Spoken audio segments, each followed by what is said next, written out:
I'm often asked why did I start the commentary off with good evening.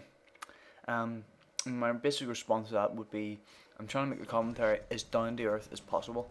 I try and do a commentary the way I'd be speaking to someone sitting right in front of me.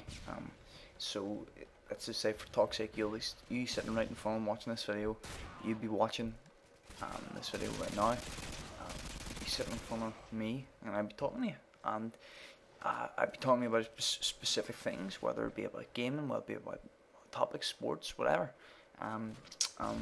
In this video, I'm going to start off by talking about E3 and my thoughts on E3 and what I saw and what I will be doing and what I'll be getting from E3 and stuff and things like that. I think I've told you before what games I'm getting. I'm going to tell you if I'm getting new hardware and things like that. So basically just going to kick it off by talking about 3 different press conferences that everyone was talking about, either Nintendo, Microsoft and Sony. I'll start off with Sony, and Nintendo will leave Microsoft to the best, to the last, because I was most impressed by Microsoft coming from a fanboy perspective. So yeah, I basically saw this. I didn't really see much in Nintendo. I saw their new Wii, the Wii U. I heard the only details I've heard, it has a new controller, a big iPad-looking controller, and it has it's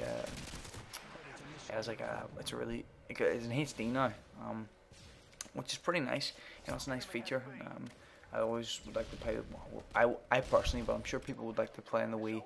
It's a way to compete to the PlayStation, Xbox 360, because they're both high definition consoles.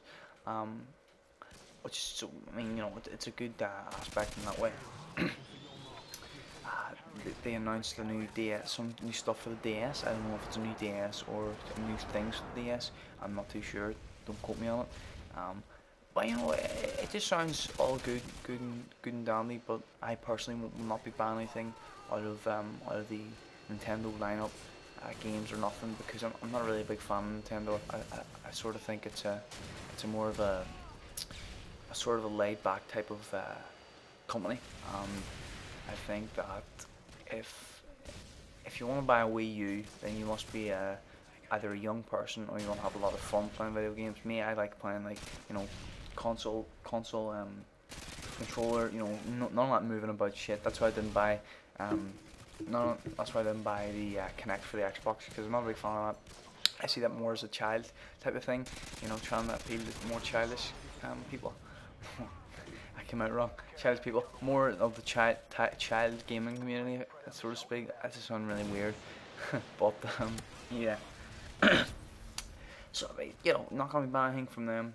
Sony, I watched Sony's live E3 press conference, and I have to admit, I was a little bit impressed. I saw them talking about their new PSP. New PSP looks awesome. 3D. The resolution on it looks absolutely outstanding. The games and stuff, like having Uncharted 1 and 2 on it, that's pretty amazing. Has 2 analog sticks, which is a bonus. I remember having the first PSP and having only 1 analog stick. It was awful, and that obviously hindered the system itself, because you can only play with 1 analog stick, and it wasn't really enjoyable. Look at the distance that guy gets me from. It was ridiculous. And that was the A12 as well. Sorry, I didn't mention the gameplay. Basically, in the background, what you're watching is a Modern Warfare 2 gameplay. My team were on the back foot most of the entire game, and I feel I played a big part in getting them back into it, and come back and win. It was a mediocre score. You know, it was like 66 and 12. Excuse me. You know, it wasn't really a bad score. I enjoyed this game a lot, though. It's one of the better games you get in Modern Warfare 2, where you actually enjoy yourself and you don't get caked on or pooped on, as anyone would say, by noob tubes and commando and stuff. So it was a good fun game. Anyway, on back on topic here. Yeah, the PSP looks good. I personally won't be buying it because I don't see the need for portable gaming. I've already got an iPod Touch, and they're good enough for me. I just listen to music and that, like, and I don't really have an intention of buying a new system when all the games come out, which I'll touch on in just a second. But yeah, it looks pretty good. They also revealed all these new games like Uncharted 3. I saw some gameplay that looks outstanding. I saw some footage of some more Sony exclusives. I'm not really sure the names of them though, but they look, look good. They look just like Sony, Sony type of games. Like I heard them talking about new Ratchet and Clank and stuff. It was a good E3 press conference. I'm going to give them that. But as I said, I'm not really going to be buying anything from the Sony press conference that much. And yeah, now onto the Microsoft one. Now the Microsoft press conference was appealing to me because they announced a lot of stuff.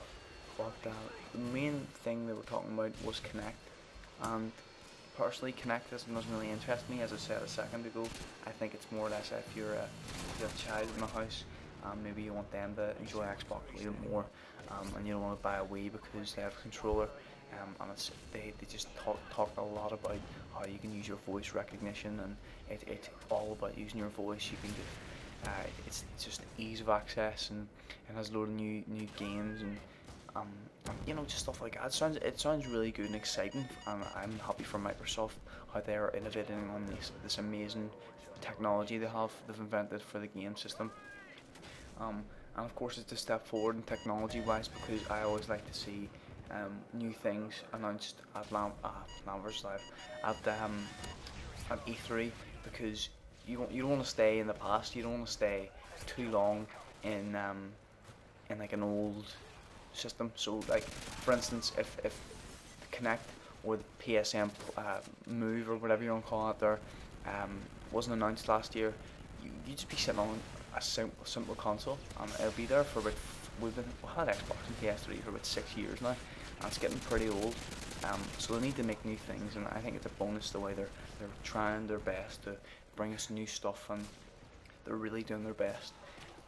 And now on to the stuff that I really liked. I saw some gameplay footage from Battlefield 3, Elder Scrolls Skyrim, Modern Warfare 3, and what was the other one?